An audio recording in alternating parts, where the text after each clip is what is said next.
In this video, I'm going to show you how to defeat the Goblin Army. For starters, we need to meet the summoning requirements for the boss. To do this, we can either kill some rare creatures in hopes to make the Goblin battle standard, or try to do some things within the world to make the event spawn naturally. To make the Goblin invasion occur naturally, it must be daytime, meaning at least 4:30 AM. The player must be standing near the world spawn, so whenever you made your world initially, you need to be close to there.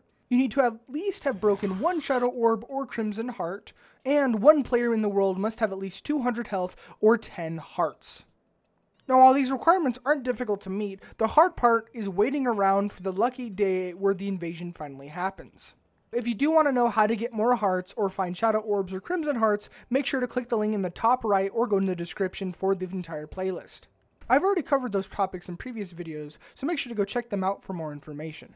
For this playthrough, however, we're not going to wait for random chance, and instead are going to craft the Goblin Battle Standard. To make a Goblin Battle Standard, you need to combine 10 tattered cloth and 5 of any wood at a loom. Now, while wood is one of the easiest materials in the game to obtain, tattered cloth is not. The only way to obtain tattered cloth is by killing Goblin Scouts that appear on the west and east sides of the world. I would recommend going and sitting near the beach, wandering around a little bit, and if you want to increase the spawn rate, grab some water candles.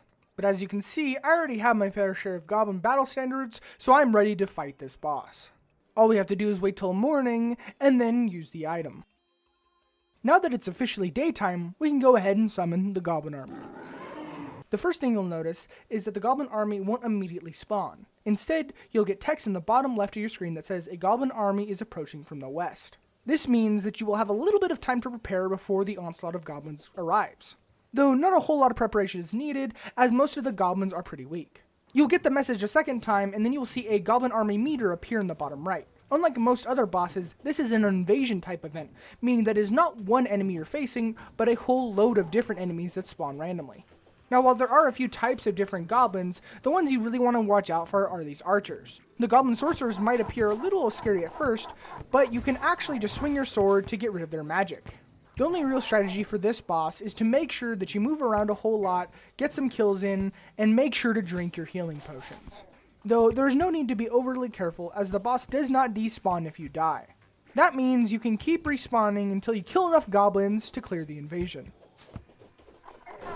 Once the meter fills up to 100%, you'll get a message in the bottom left saying a Goblin Army has been defeated.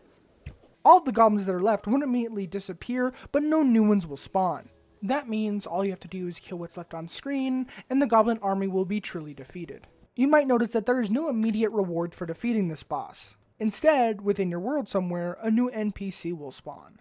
This NPC is extremely important to the game's progression, and will help you all the way up until you face the Moon Lord. But we will save that topic for another video. In this video, I showed you how to defeat the Goblin Army, and in the next I will show you how to get the Goblin Tinkerer.